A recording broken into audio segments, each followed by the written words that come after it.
Donc je me suis mis en place pour faire le jus de viande que j'ai fait hier. Donc j'ai mis 2 chinoétamines pour le dégraisser le jus. Donc je le passe tout de suite. Je le sors du frigo et je le passe. Et comme ça on va dégraisser tout le jus. Voilà. Donc là vous avez un jus bien propre, dégraissé. Vous voyez, les impuretés, la graisse, on enlève tout ça. On met sur le feu et on fait réduire. Deuxième temps, je sors la saucisse que j'ai préparée hier pour voir si ça a marché. Donc on l'a mis en bouteille, ça a l'air marché. On dirait que c'est solidifié.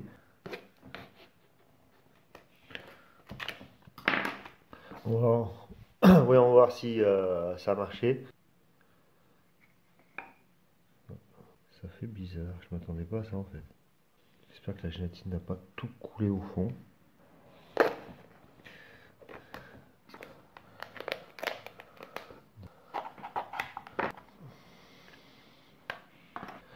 Bon, bah, on peut voir que ça a marché. Ça sent bon en tout cas.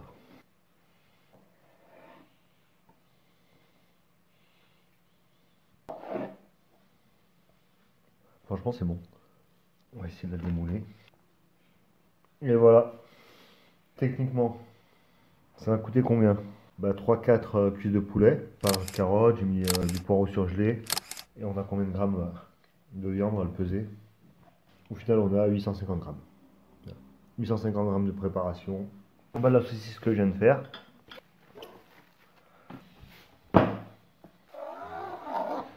Et on a notre viande pour la semaine. Et le reste, je le réserve pour plus tard. Je vais m'occuper de ce bout de chou là. Donc rien à voir, on est à gauche. Pour l'instant on n'y touche pas. Tiel, d'accord. Ok, bon là j'ai pas. Miraculeusement j'ai trouvé ceci. Alors ça c'est un super mélange de thé. C'est un super mélange à l'hibiscus. Et c'est exactement ce qu'il me fallait en fait. Donc vu qu'il me reste pas beaucoup, on va le faire. Je vais vous faire voir. On prend une casserole, on met de l'eau, on va mettre le thé que j'ai. Et on met sur le feu. Pour l'instant c'est un thé normal. Je mets sur un plateau, huile d'olive, sel, poivre. Et je vais mettre au four mais chauffer que dessus. Ah, style à 120. J'ai commencé à mettre en place pour midi. Donc on va se préparer une petite salade de betterave. Ça suffira. Huile d'olive, sel, un peu de notre vinaigrette quinoa là. On dresse. Un peu de poivre, crème de sésame. L'entrée pour midi est prête. Donc là je suis passé devant le four, ça faisait 20 minutes que le chou était dedans, donc là c'est bon. Hein. Je le filme, je le réserve. Là notre hibiscus, il est assez bouillu. Et là maintenant on surveille bien que les bords restent propres. On se met le pinceau pas loin. On met juste à côté pour y penser, comme ça c'est pas loin, on y pense. On nettoie les bords de casserole, ça reste propre. On n'apporte pas d'amertume à ce qu'on veut faire. Notre jus de viande, on peut continuer à le dégraisser.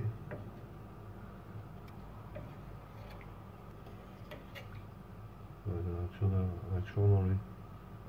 On va préparer une mayonnaise, de la moutarde, un œuf. Ah, moi je le mets entier, je mets pas que le jaune, je mets tout. Enfin là aussi c'est que j'ai pas besoin du blanc donc. Et puis j'ai toujours fait comme ça. Je me suis toujours fait engueuler mais j'ai toujours fait comme ça. Sel, poivre et on monte à l'huile.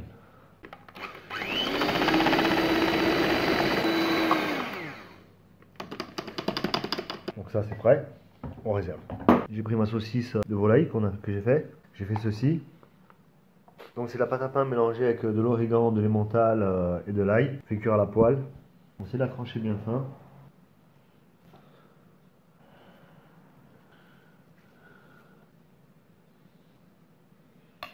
Voilà. La petite mayo qu'on a fait. Donc voilà, pour le dessert on va se mettre en place. Donc ça c'est le pain perdu qu'on a mixé, qu'on a cuit. Donc celui-là c'est celui qu'on a mixé, qu'on a cuit et qu'on a rajouté de la farine avec dans la préparation. Donc il est plus sec, moins agréable. Et du coup le plus agréable c'est lui. Celui qui a mis le plus longtemps à cuire mais qu'au final bah, c'est lui le meilleur quoi. Bah, j'avais fait 12, il en reste 2. Donc un peu de sucre pour décorer et voilà, ça sera tout. Salade de betterave, graines de sésame assaisonnée à la vinaigrette de quinoa. Galette de pain emmental, origan, ail, accompagnée de la saucisse de volaille et de la mayonnaise. Et en dessert, petit gâteau de pain perdu. Tout ça pour moins d'un euro. Bon appétit, bien sûr.